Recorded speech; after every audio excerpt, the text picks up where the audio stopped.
all them times you was faithful. I held it down because I know my God able. We all look different, but don't matter, we free. One nation under God, I don't know what you believe.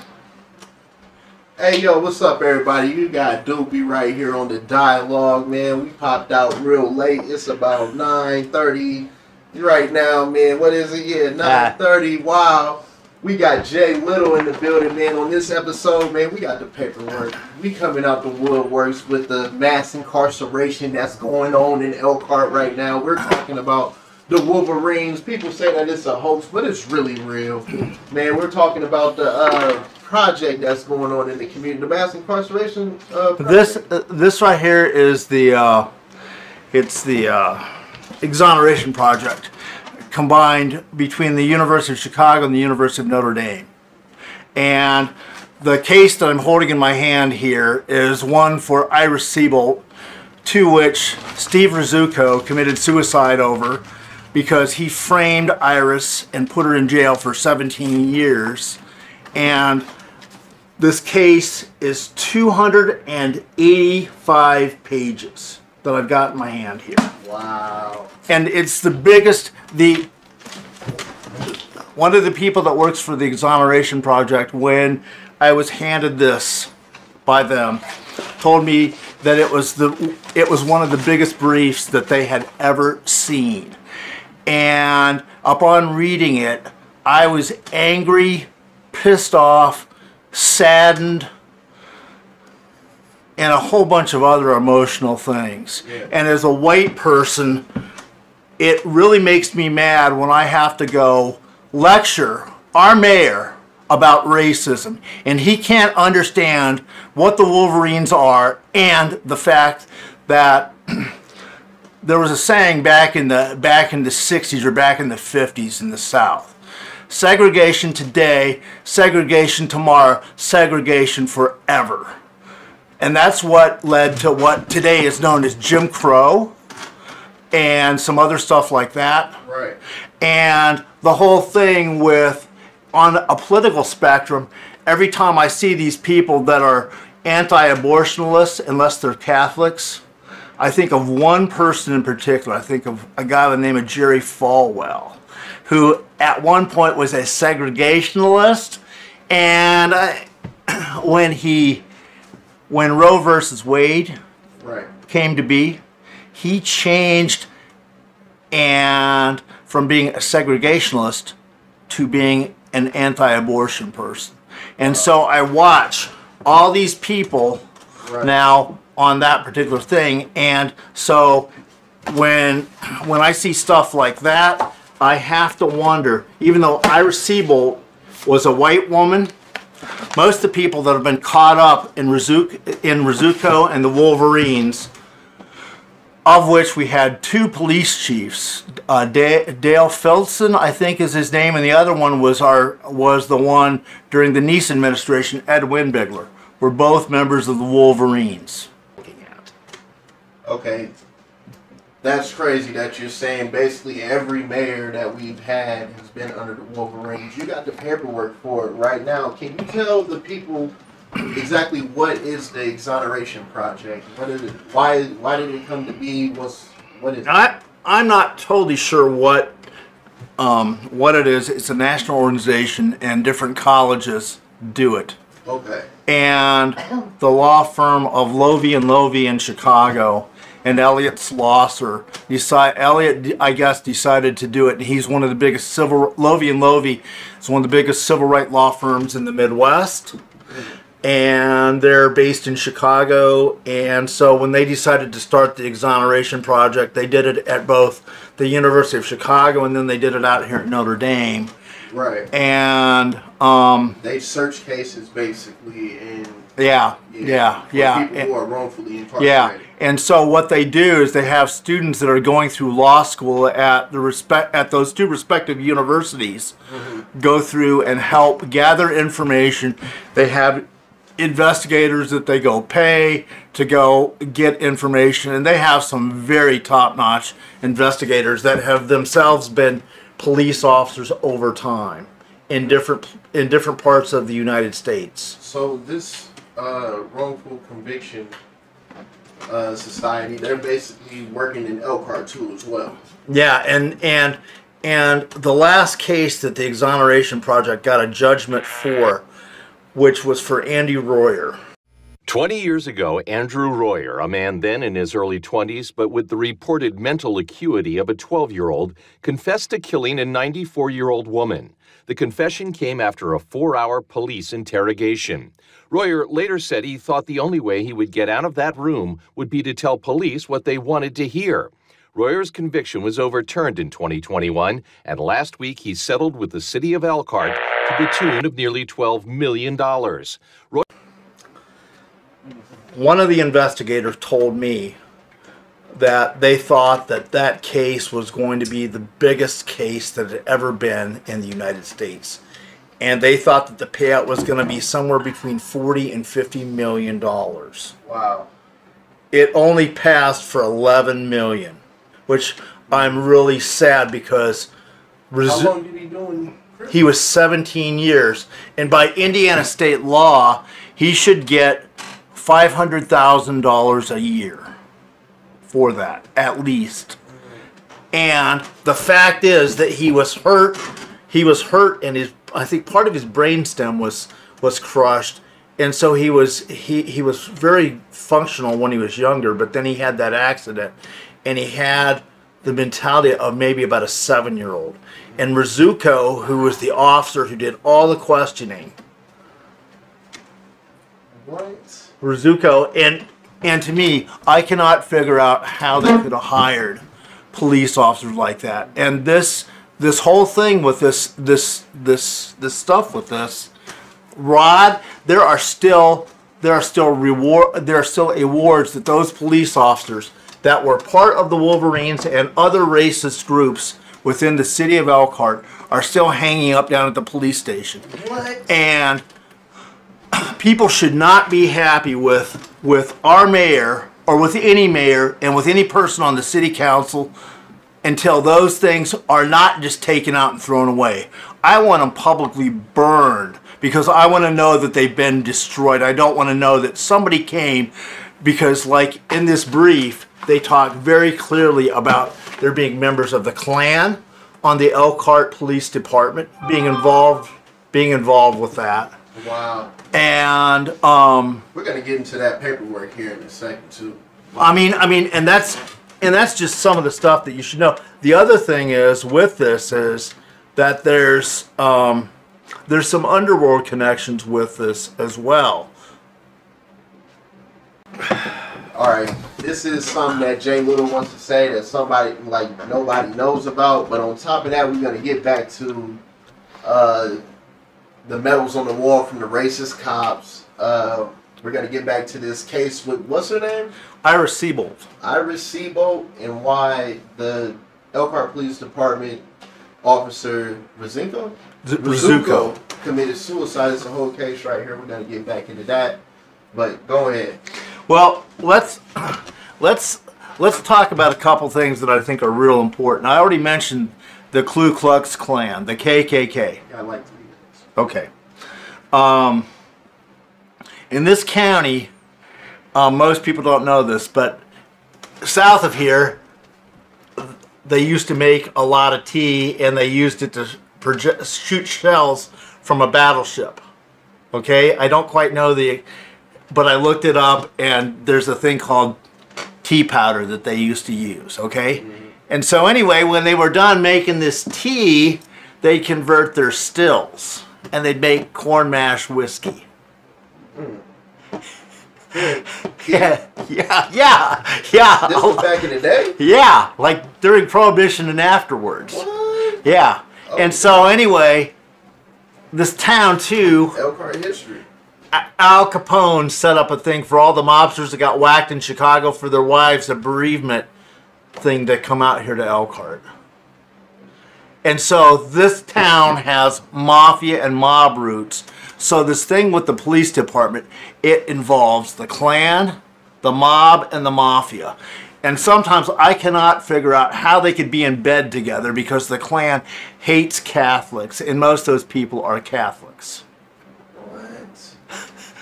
So you tell me Okay? But, and my thing is, Iris only got $1.5 million, which is a kick in her teeth. She was just really sick of the whole thing. She did like 17 years, right? Yeah, and she should have gotten $500,000 a year. That's standard, typical indie. So the city of Elkhart gypped her out of that. And the fact that Rizzuto committed suicide over her case because he framed her because his girlfriend, whatever you want to call her, not his wife, but his girlfriend from when he was at the police department, is the one who committed the murder. And this thing says it through and through. It names names, and it's like the worst soap opera that you could read about the city of Elkhart, this case. And it is like I said, I was angry. And there are some other people that have read it that are quite pissed off about it. Wow. And so our mayor chooses to look the other way.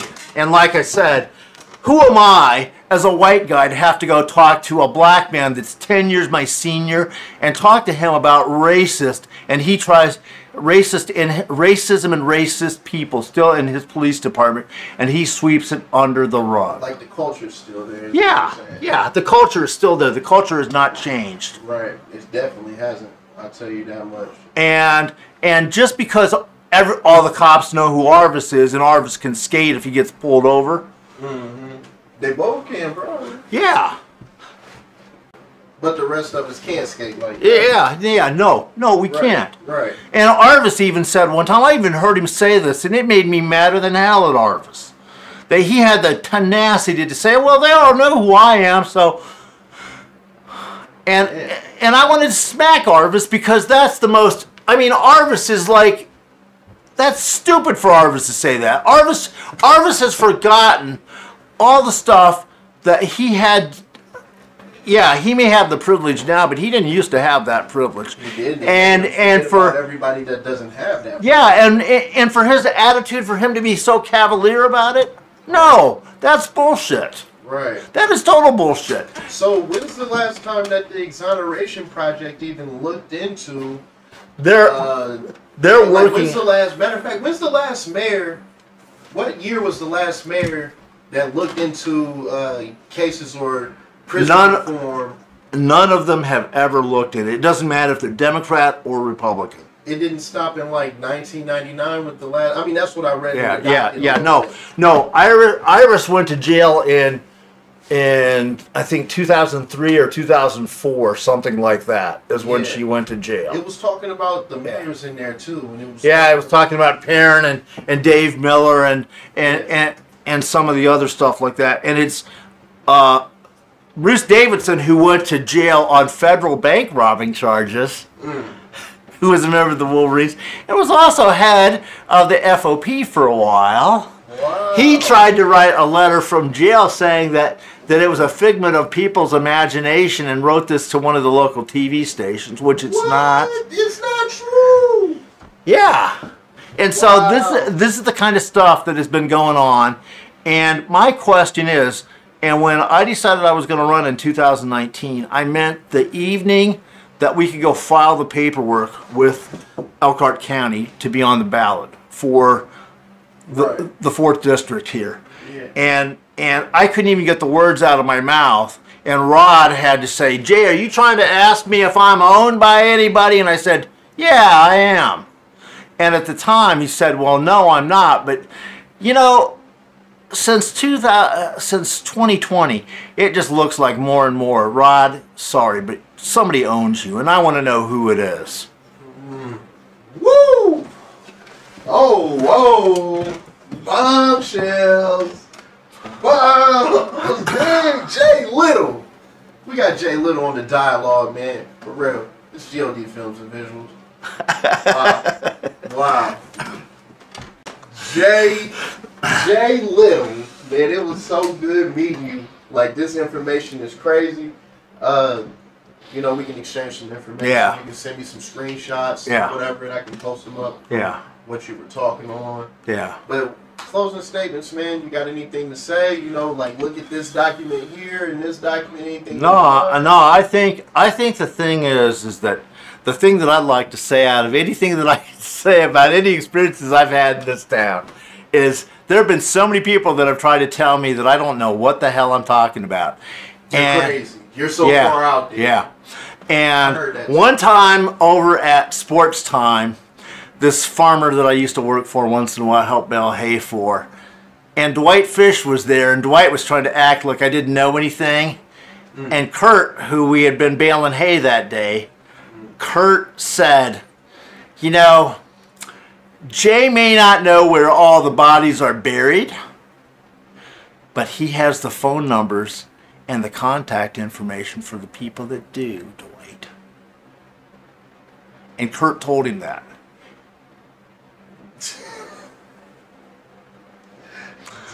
Yeah. And the way that I have it is I've taught a lot of people how to swim. Yeah. I was not a world class, but I was a national class runner. At one point, I had 700 plus clients in all the school systems in Elkhart County and St. Joe County, and I had the contract for the NEA. I know how to speak. I've read a lot. I've done a lot of stuff like that. I sold suits at J.C. Penney's, so I know how to dress. I have style books. I've taught Donald Brown how to dress. And that was a lot of fun.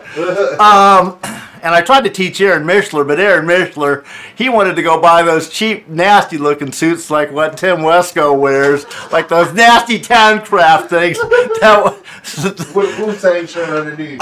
Yeah, I mean, I used to see Tim Wesco. Now Tim Wesco's gotten a little bit better at wearing suits, but man, I swear he must have gone and bought.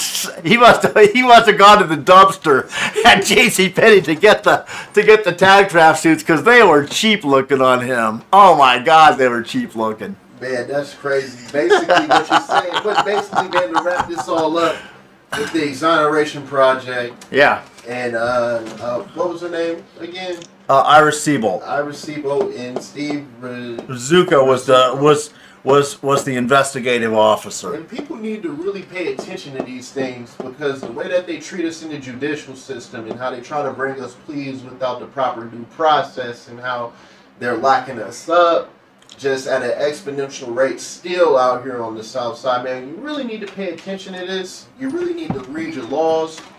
You really need to read up if you're in trouble and learn what your attorney can and can't do, what the judge can and can't do. And make sure you get a fair process to your proceeding to make sure that your plea agreement, if there is one, is even applicable for the facts that are presented. Yeah, I would say that's one of the reasons why Iris didn't even try to. She just took a plea and went to jail, and she was going to be there for 45 or 50 years. Fucking crazy. And that's just. It's just.